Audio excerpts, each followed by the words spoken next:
Hey y'all, last video in the series, Changing the Narrative, how the arena setting invites storytelling and social change. So we're zooming out here. We just went through Pliny's letters to Trajan vis-a-vis how to treat Christians who were not renouncing their faith. And the summary of that was execution, and this would be a public execution, presumably at something like the Meridiani. I was saying how these Christians then are assuming the roles, whether that's intentional or not, of gladiators, of those who are willing to die publicly and bravely in the arena, not because they are forced into the script of some kind of sick game, which is gladiatorial blood sport, but because of their personal faith, something that is a kind of value and metaphysical belief that transcends any kind of ludic frame that we might place on it. And yet, the narrative part of this, again, I'm not trying to make metaphysical or theological claims. I think on those grounds, you're going to see large differences between Christian martyrs and gladiators in the arena. But at least in terms of narrative, of spectacle, of the ways Romans who wouldn't have shared some of these metaphysical beliefs that the Christian martyrs did would have in responding to the deaths that they saw in the arena, we can see that there are continuities here. And ultimately, and this is something I'm going to leave a little bit on in your court to do in your own arena narratives, this is something that could give power to marginalized voices to speak back against the empire. All right, so now we're getting to, in essence, your assignments coming up for next week in the class, your Roman arena narratives. So this is a creative writing assignment first and foremost. It should be fun. We always enjoy reading these things. They're interesting, they're diverse, they bring different things to bear.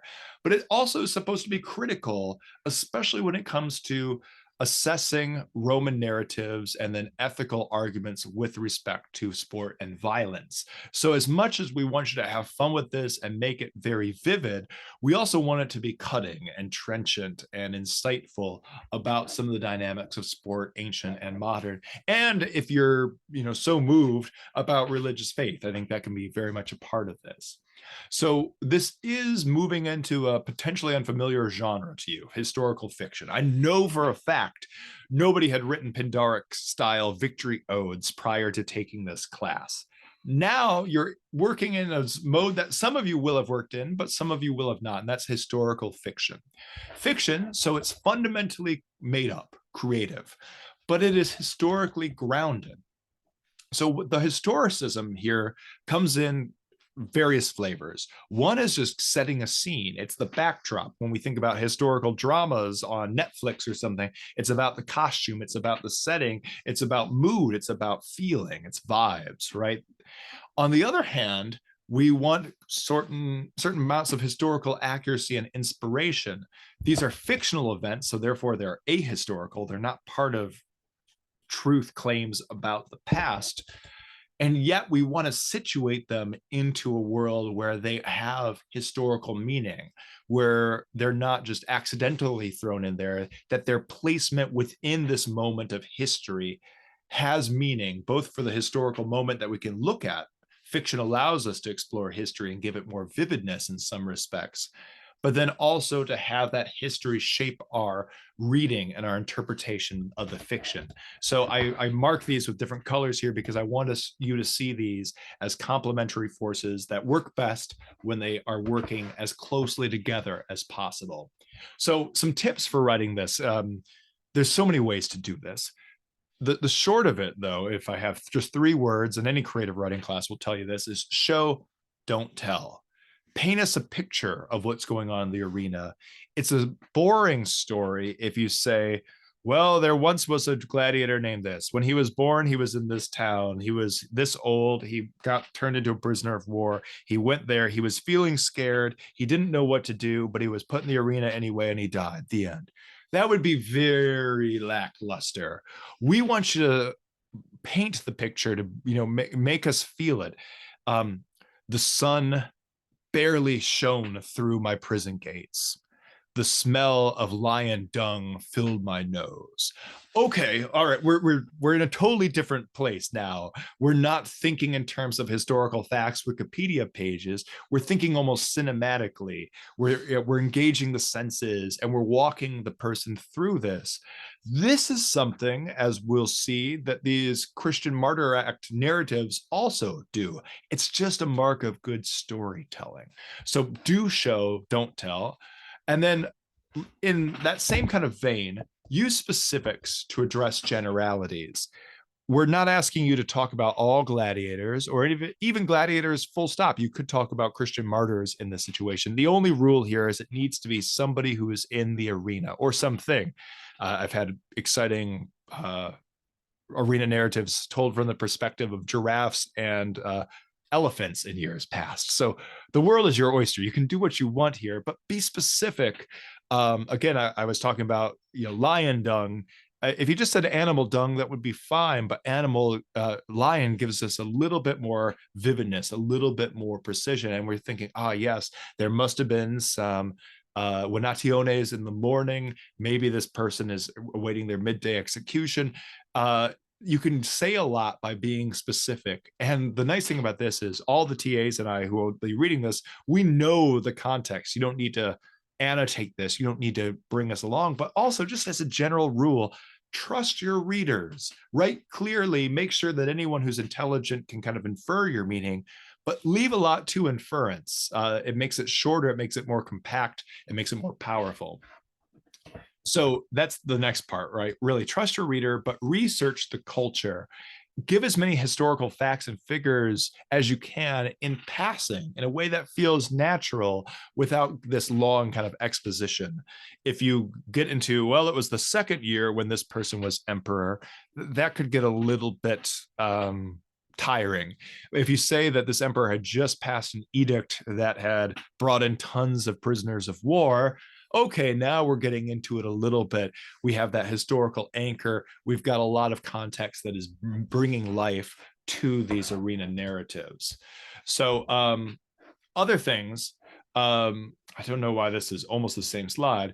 Something that's useful to give a focus and a thrust to your narrative. This isn't absolutely required, but you'll see in the grading rubric that's certainly rewarded. Find something that you want your message to take away, or that you want readers to take away from as a message from your story. In the examples of the Christian martyr acts that we're reading, that has really obvious kind of moral, ethical, religious components. You might want to do that as well. You're certainly free to do so, but you might want to do something else. Maybe it's about a kind of heroic sort of honor, or maybe revenge. That's a narrative that comes up in Ben-Hur, as we'll see in a little bit. Maybe it's compassion, or this recognition of shared humanity and the tragedy of it all. Maybe you're kind of a more politically minded individual. You want to see this as a systemic critique of power structures, of the empire. You want to see the revolutionary potential of some of these things. Go for it. Whatever you can do to make this narrative your own and speak to your own kind of prior commitments and moral interests, please do. And last but not least, although it's the first thing you got to do, hook your reader. Get us in with a question, what's happening? Or sympathy, oh, we really like this person, we don't want something to happen to them. Maybe there's action that just is completely bringing you in. Whatever it is, it needs to hook us, because we're going to be reading a lot of these, and we'll read them thoroughly. We're not going to stop if you have a bad hook. But you're going to dispose us so much more positively if you show, don't tell, grab us with something at the beginning, and anchor these things with specifics. So those are the recipes for success. Otherwise, do whatever works for you. Read some of these narratives, become inspired, watch some movies, go to Mary Beard's videos. We're in this era of artificial intelligence and large language models. Do ChatGTP, say, like, write up a Roman arena narrative for me in the voice of a gladiator. It'll come up with something that's probably lackluster and ho-hum. How can you improve it? Like, if you can have something that's given to you, Where can you make it really land? Because that's ultimately what we're looking for here. As much as it's got to be influenced by real historical events, and it's got to be anchored to a certain moment in time, that's a historical part of it, the fiction is really going to be human. And ChatGPT 4 is getting pretty good at all this, but it's not going to be as good as your sense of what works and what doesn't. So make it as good as you can. Now, last but not least here, I want to leave you with 4 things that you will have read for this set of videos. And these are 4 of the narratives from Futrell. These are of, again, if you're coming from a Christian perspective, you would know these individuals as saints, but we can leave out the honorific and just give them their names here. Ignatius, Polycarp, Blandina, and Perpetua.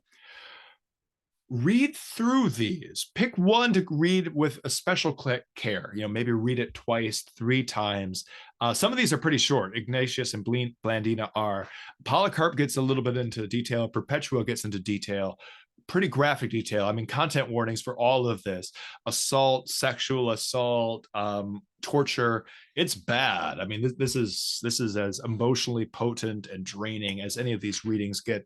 If you need to pause, if you can't do this thing again, you'll know yourself better than I. You got to establish your own emotional boundaries and engage with these texts as you can. But assuming you can find one that you can work through, write or think about the following somehow. When and where did this event take place? They all come within a pretty similar time frame, but that's going to help you anchor your own Roman arena narratives if you're coming at it from a Christian perspective. How is the narrative similar to the other accounts given in the chapter? There are certain kind of leitmotifs, common themes, repeated motions that happen across the stories here. Who's involved? What's in the lead up? Is there a denouement that's like after the climactic moment? Sometimes they really end on the climax. How is the martyr's act? And so I'm saying martyr, that's a Greek word that means witness. And then within a religious context of today, it means somebody who is kind of witnessing through their act of self-sacrifice to the glory of their deity. We'll call them martyr acts. That's certainly how the Christian narrative has it.